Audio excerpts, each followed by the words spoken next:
Hello everyone, it's Mark the Bowlerhat Farmer down here in Glastonbury at the moment, and one of the people I met last night was Jay, and I thought I'd come and introduce his little project to you. Jay, tell us about this place. Mate, we are Crops Not Shops, so we're a community shared farming project basing ourselves on 5 steps to freedom: free food, free energy, free medicine, free education and free sustainable regenerative housing. We grow a massive amount of food on such a small space, which is like what people really need to learn about, you know, producing tons and tons of food on just a couple of acres, and working with landowners that have a want and a need to diversify the use of the land for community living, growing food. Education is a massive arm of our project, to get children out of schools onto the land learning natural farming and just being free to run around and be themselves. We run events, we have camping, and yeah, changing the world and just doing the right thing for the earth basically. And it's such an honour to be here with Mark the man. He's such a truth speaker. Now, from my side, we met last night, we was doing a talk in Glastonbury, and from my side, the passion which has been shown to me for projects across the country, I've come down to Glastonbury, and you know, obviously this project for me is exactly what I think the future of farming is. You know, I come from a big agri farming family. Everything was about everything being done en masse. You know, for me, that little bit of plastic in the background there is where I'd like to spend my life. You know, I'm a plant person, I want to grow. The problem that I see as I'm going around the country, and I'm sure you'll appreciate this, is the fact that councils are making it difficult for people to exist in this format. And I think that's because they know their system's crashing, and we need an answer. And I believe we have the answer. Definitely. You know, for me, I've got a big mouth and a bowler hat, and I'm quite happy to, you know, go around everywhere talking about that, and about how the new food system and the new food structure will fit into play. You're physically on the ground doing it. I guess from my side, me coming here this morning is a thank you, because, you know, to talk to you last night and see the passion you bring to the table, and the understanding that you've got of a system that you've set up that works. Yeah. And that's, you know, lots of people talk a good talk. We know that. You know, but the reality of how you do things, the reality of how you get involved in delivering something. Now, obviously, you said yourself about wanting to turn this very much into an education site. You're obviously like, I have no time for the school system. I'm very much, you know, I say I've got a 10-year-old, I'd love to get out of the school system. I know a lot of people see the school system as where people make their friends and, you know, lifetime experiences. I personally haven't ever found that. You know, all my friends I went to school with, they're, you know, either dead or, you know, somewhere doing something they don't want to do. For me, I want to be somewhere where I enjoy being there, but as importantly, they enjoy me being there. And that's one of the things I think now. Most people go to work, they work 9 to 5, they do a job that they well hate. They're in a position that the only reason they're there is to get money, to pay for shit that they don't want anyway. Yeah. And, you know, and we soon end up in this nonsense world where we are with capitalism ruling, because people are led to believe they want the crap that they don't need anyway. Yeah. And so for me, coming here and just seeing people just being, it's just lovely to, you know, for me, you know, you guys can see, but you know, there's massive growing projects going on here. You know, tunnels all over the shop, people living on the site. This to me is my ideal heaven, you know. So for me travelling, Jay, what are you looking for? That, you know, we've got 75,000 followers on social media now. What is it you're looking for that these people can help with? Because the biggest thing that I get asked when I'm doing talks and I'm on the road is what people can do to help. Yep. Right? So, floor's yours. You tell me, people, what can they do? So I think the biggest thing is like changing mindset of land ownership for me. Like land ownership, landowners that want to diversify the use of land. I can't bang on about it enough. If we've got 50 farmers, 50 landowners, 5,000 landowners that want to see something like this set up, because what we do here is we take homeless people off the streets and we put them into living quarters. We teach them how to grow food, and then we're channeling them through horticultural career pathways. So it's like creating a massive need for society. So I suppose what we're needing is more landowners to adopt this model. We've got a model, we've got a system in place that I said about the 5 steps to freedom earlier. Also, obviously, funding is always a massive thing. We can use as much funds as we can, but generally just people wanting to come and experience this way of life. If we get enough people experiencing this way of life, the whole system changes. The whole supermarket fucking bullshit changes. You know, let's get away from the supermarkets. Let's take the power back in our own hands and create the lived experience of these systems. Local resource-based economies that use small farms, loads of little small farms. We're on a mission to create 25 of these community shared farming projects by 2027, and then the sky's the limit. And I know that with Mark's collaboration, if you have land and you want us to do this model, and you give me 3 months to come and be on your site, we don't drink, we don't drugs, we're not into that culture, we're a mission focused community, and we've got lots of people. What we do have is lots of people that want to do this, and we have other landowners that are offering it to us. So we've got 25 farms lined up, but we're taking it step by step. So we've got 4 projects set up across the country, and obviously, like I say, we're going to take it to the sky, and the sky's the limit. So also what I'd say is we want people to grow food in their gardens. It's a big thing. Grow some food in your gardens. It's just simple. Let's get back to nature. Let's keep it simple. Yeah. As we were talking earlier, I think one of the most important things that we see is this stuff here doesn't, sadly, people don't connect with it enough anymore. For whatever reason, I'm someone who likes to take my shoes and socks off, go for a wander around the grass, and get back to that earthing. And if I've ever felt more earth to anywhere in my life, it's definitely Glastonbury, I have to say. For someone who's not religious but very spiritual, and realising as I'm going around doing these talks and tour, how much more spiritual I am. And it's when you come to somewhere like Glastonbury, and especially a project like this, it's just mind-blowing. So okay, so when you talk about land ownership, so what would an ideal site look like for you? Because I come across farmers all over the country that have got land, and one of the things which I certainly find from my side is there's people who have got a 10-acre field, and it might be good for growing food on, but it isn't somewhere where you might get away with, because of the nature of the not having any hedge lines or anything, or you might not get away with people living there. But for you, does that system still work from a point of growing the food side, or are you looking for places where, like I've witnessed here, you've got some massive natural hedgerows? Certainly the place almost has gone back to its wild state. I see, you're putting in a lovely big ponds up here. For me, I'm a water person, I'm an aquarian, so for me, I'm all about the water.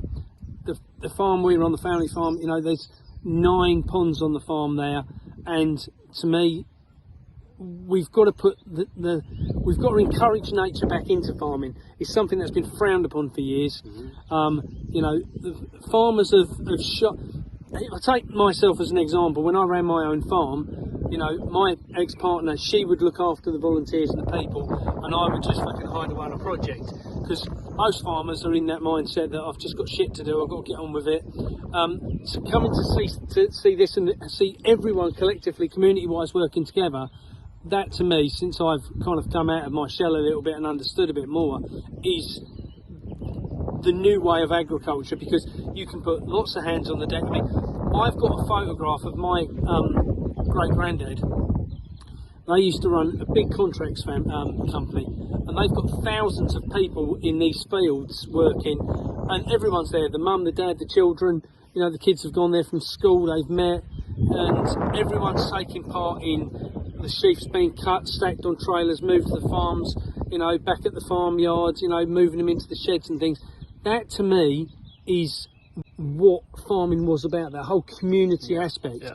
And now I see, monoculture, farmers will grow maybe sugar beet, maize, wheat, barley, rye, whatever it might be, and they're not bringing nature back into the land, they're not bringing the community onto the land. It's become very sterile, very industrialised, very lonely, and lonely. Yeah. And that's the thing I find. A lot of these farmers, you got to have a conversation with them. They can't have a conversation with you. They don't know how to. So, you talk about land ownership.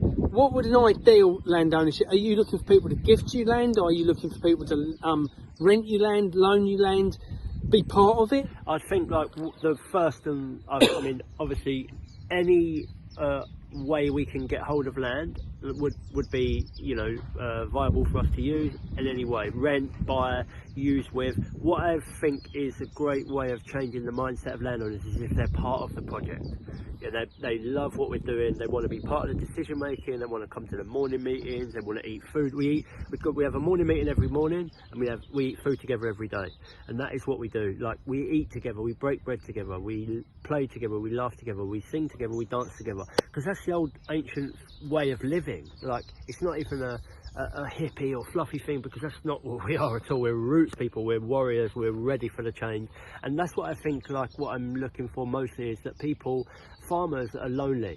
It's one of the highest rates of suicide on earth, farming. Absolutely. You know, it's like, come on, like, the land out there wants us to all work together with it. We're not separate from it. We know that there's a calling back to connection and community. So, like, let's work with the landowners that want to see things like this happen, because also we can generate massive revenue streams from different enterprises from the land. So it's not just about growing food. There's way more things happening here than just growing food. We run events, we run birthing centres, death centres, Wow. you know, all this stuff that is part of the natural human cycle. Yeah, we don't need pharmaceuticals, we don't need hospitals. Yes, I'm not extreme, I would use a hospital if I had to, but like, we don't need it in the terms of the general day-to-day stuff. So natural medicine, you know, it's growing all around us. Yeah, like, if we yeah. can learn this stuff. So yeah, just to getting back to that, I would rent farms. We would definitely buy farms as investment like groups. But really, what we don't need to do is buy or rent, because there's enough landowners out there. And changing the use of the land with the landowners into this small regenerative practices is the way we need to go in future. So we've got we grow food on about 4,500 square meters here, and we produced 7 tons last year. Wow. Just you know, it's just small, but and that's just working 4 hours a day, like not hundreds of hours slaving people. We want to enjoy life. We want to not be in this 9 to 5, all this programming 9 to 5, even the language of like week and weekend. It's like week and weekend. It's like we need to change all this like spells and language and everything that has been programmed to believe is part of it's just not. So yeah, lots of prayer, back to God, back to the land, back to nature. One of the things which I noticed up the other end of the farm you spoke about and you're putting in is a food forest. Now, for me, my cousin's just putting in the process, putting in a food forest on his regenerative farm, and for me, that's crucial. Yeah. You know, he's putting in nut trees, he's, you know, putting in the berries, everything. And when you look at a well-established food forest, Yeah. what they can produce is just phenomenal, isn't it? Lovely. So, you know, I think for me, coming here, visiting, has been brilliant. And to understand a bit more about what you're doing and what your like your passion, your drive, your desire to take this and duplicate to 25 sites. You know, I mean, for us, when we launched the Food Hub, you know, as a classic example, you know, we saw the Food Finders Hub as somewhere for guys like you to be able to sell your produce direct to public. What I'm now seeing and getting inquiries, I think I said it at the talk last night, you know, we've had 70 odd farmers worldwide that have come to us and said, can we be on it? This system, this is not a UK issue. No, it's a global issue. It's a global issue, you know, and, you know, for you, do you see this as something you're going to look to personally develop worldwide? 100%. We're going to Barbados so I've got lots of connections throughout the world. I'm going to Barbados in October to get some land out there. Been offered some land in Jamaica, south of France. What we've had to do though is, because I'm a big visionary, I just say yes to everything. We go now. We've had to build the foundations here first, yeah? Like, we've got the foundations. We've been here 3 years now, coming into our 3rd year, so we know how it works. And at first I was taking on loads of land and it just wasn't working, but like, we've got the foundation, we've got the model, it's transferable now, it's tangible, you can look at it. And this is why I think the collaboration with Mark is very crucial, like, for the work he's doing, and obviously with the Food Finders Hub and Faulkner system. Just a new way of being on Earth, a new ancient future, that's what we say here. Yeah, I mean, for me, I guess, as I'm touring around and I'm meeting lots of people that have got some cracking ideas, and I like electroculture guys and so forth, which I'm working with, and I see different things, and I think one of the things I get frustrated with, and I've got to say, is people talk about regenerative farming, and to me, regenerative farming is a completely different thing to what the woke society that we now have to live among deem. You know, they think if they've planted 50 trees, they've resolved the farm issue. You know, for me, I'm about redesigning a whole new food infrastructure, building proper sustainability, something where, like these, raspberries and things you've got growing along here, they're there for the future. We coming from a big monocrop farming side, it's all about rinse and repeat. We rinse the ground for whatever we can get out of it, we repeat the cycle next year, drill, chuck some nitram on it, put some glyphosate on it, put some nitram on it, put some glyphosate on it, give it a massive douse of glyphosate just before it's time to crop it so you can get it to run through the combine, and get to the end of the year, you've killed any chance of anything ever growing in that soil at all without that that help and assistance from nitram again. So for me, coming back to soil and actually understanding how you build good quality organic soil, and that organic soil putting, for me, the most important thing in all of this, and I was having a chat with a chef last night about this, is about the quality of the food, not as in how good it looks, how good it tastes, the nutritional value of that food, the density of that food, so you can eat once, maybe twice a day and still feel full. For me, for my breakfast this morning was a litre of full cream milk from Dora's Dairy last night when John did a talk. For me, I know I can get through till about 10 o'clock tonight on that. For me, I don't need to drink loads of stuff, I don't need to eat loads of stuff, biscuits, crisps and all the other nonsense which people get involved in. For me, this is, because I think we are in part of a revolution at the moment, and a food revolution as far as I'm concerned, and it's the people like you that are making that difference. So for me, I've just got to say, mate, thank you so much. It's been mind-blowing coming down here and to witness what you're up to, meet some of the guys and see what you've got going on here. So hats off to you, buddy. Absolutely, man. I am delighted to have come and met, and been here and been part of this today. So thanks so much, guys. See you all soon. Don't forget, like, subscribe, share, do what you've got to do. Thanks, guys.